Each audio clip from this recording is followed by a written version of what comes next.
4절입니다. 향연이 성도의 기도와 함께 천사의 손으로부터 하나님 앞으로 올라가는 자. 아멘. 향연이라 했으니 향연. 향이 뜨거운 숯불에 녹여질 때 구름 같은 향연이 단에서부터 올라갑니다. 이것은 성도의 기도와 함께 천사의 손으로부터 하나님 앞으로 올라갑니다. 이것은 바울이 말한 대로 향기로운 제물인 겁니다. 에베소 5장 2절 말씀입니다. 자, 여러분 한번 생각해 보십시오. 내가 지금 드리는 기도가 지금 하나님 보좌 앞에 쫙 전달되어서 금향로를 가진 이 천사가 내 기도를 금향로에 받아가지고 하나님 보좌 앞에 향단 앞에 딱 드린다는 생각을 해보십시오. 어영부영 기도할 수 있겠습니까, 여러분? 짝퉁 기도 방언할 수 있겠습니까, 여러분?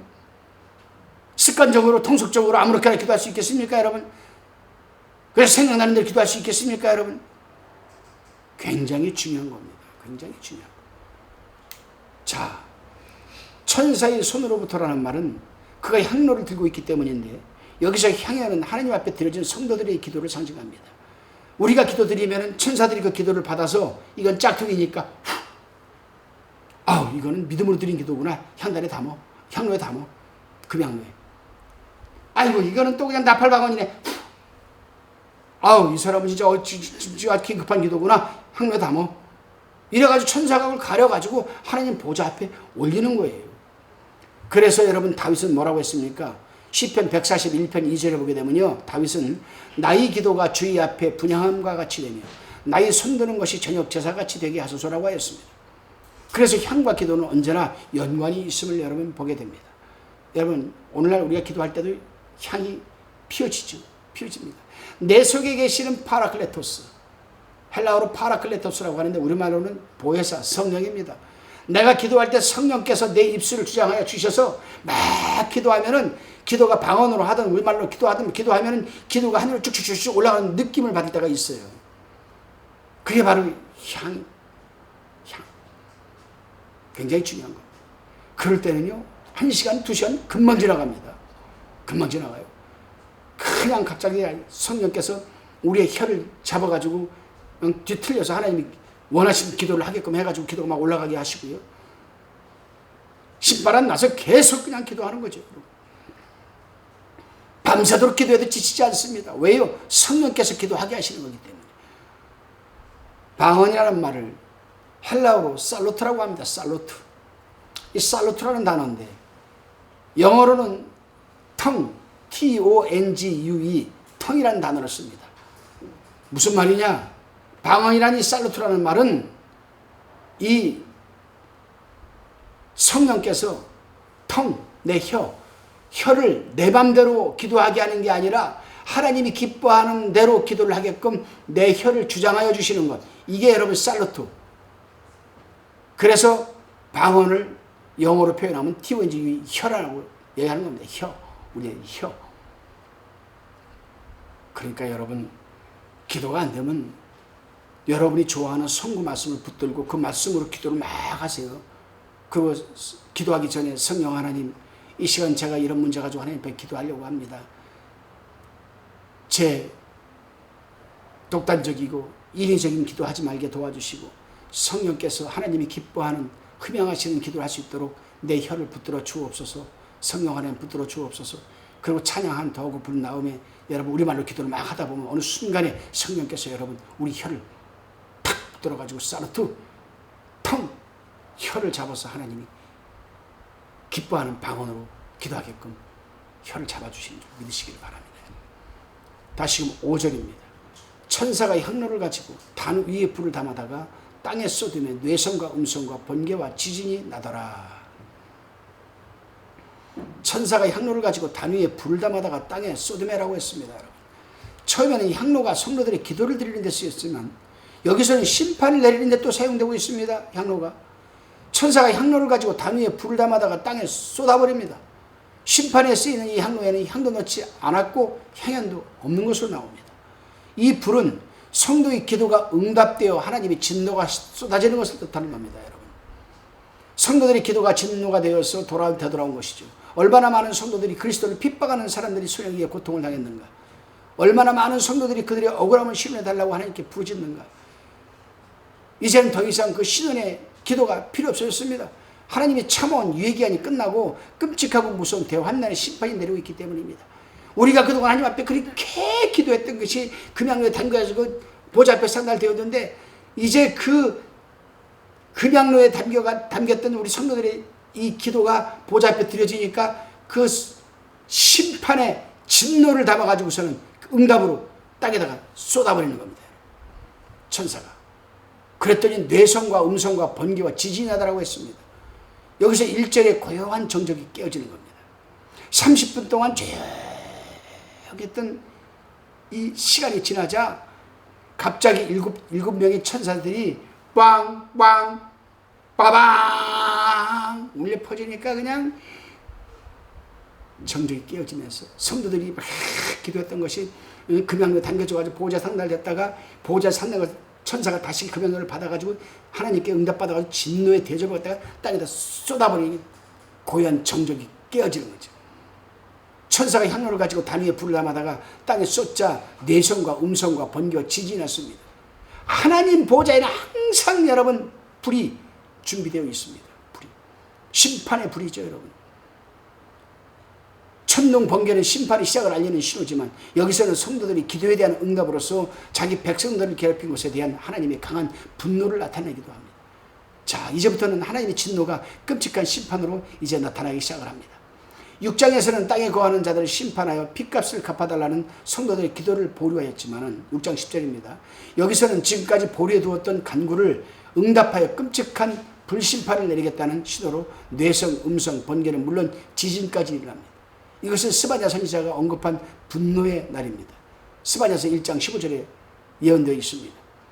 4장 5절에서는 번개, 음성, 뇌성만 언급되었는데 여기서는 지진이 첨가되었죠. 지진은 하나님의 강력한 분노를 나타내는 겁니다. 참고로 여러분,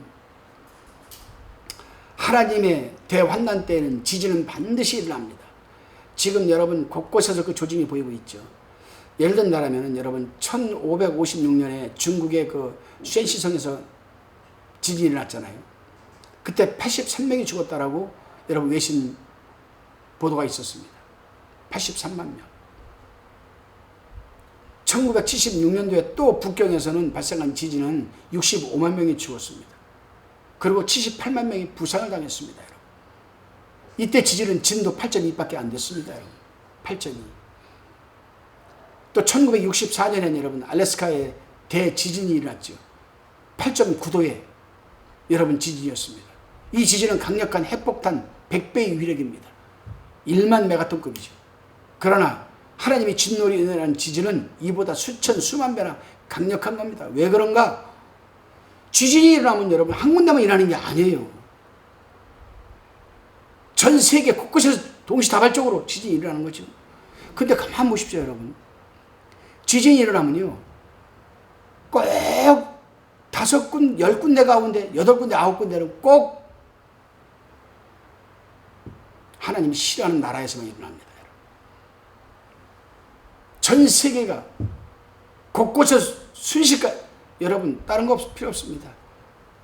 후지산하고 백두산만 터져도 아시아하고 거의 다 죽습니다. 다 죽어요. 제가 필리핀에 지교회를 세우고 매년마다 갔다 왔습니다만 코로나 이후로 지금 잠잠합니다만 재작년인가 또 한번 갔다 왔죠. 그런데 필리핀에 여러분 도착을 하면 공항에서 쭉 동부 수빅 쪽으로 가다 보면 왼쪽은 완전히 화산재 뒤덮여가지고요 관광지가 됐는데 화산재 덮여가지고 동네가 하나가 완전히 아주 매장됐습니다.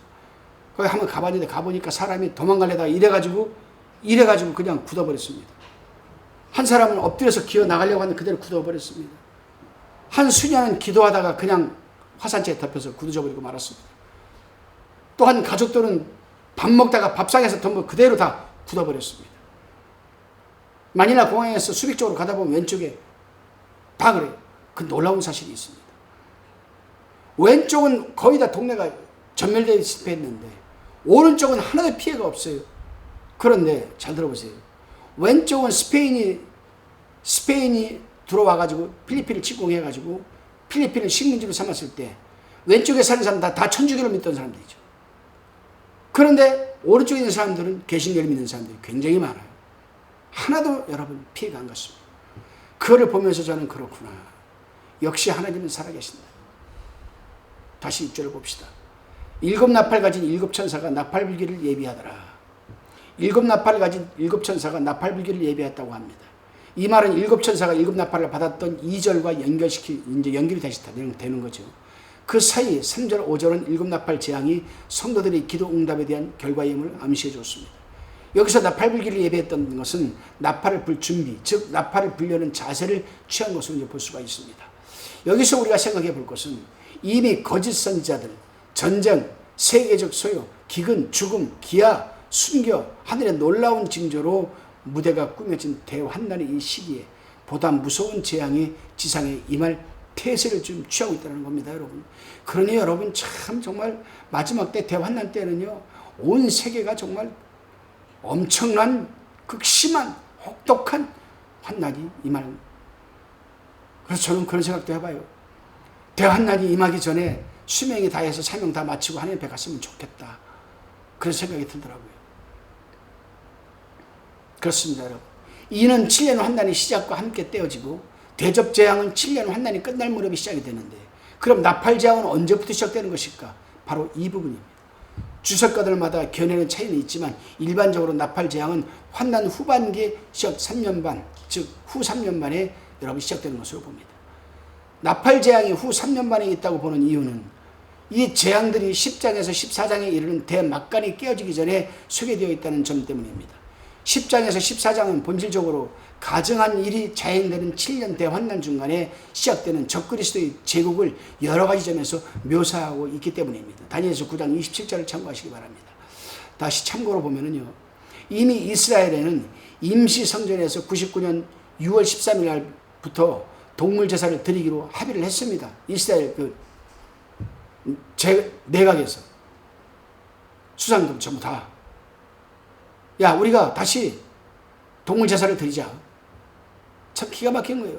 우리 주 예수 그리스도께서 단번에 여러분 동물 제사를 없애버리고 당신이 영원한 제물로 여러분 십자가에 달려 돌아갔는데 이걸 인정하지 않는 거죠.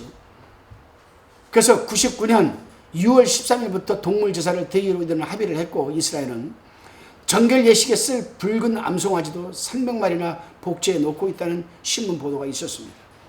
그래서 지금 이스라엘은요, 이 300마리 되는 이 암송아지를 계속 지금 늘려가고 있어요.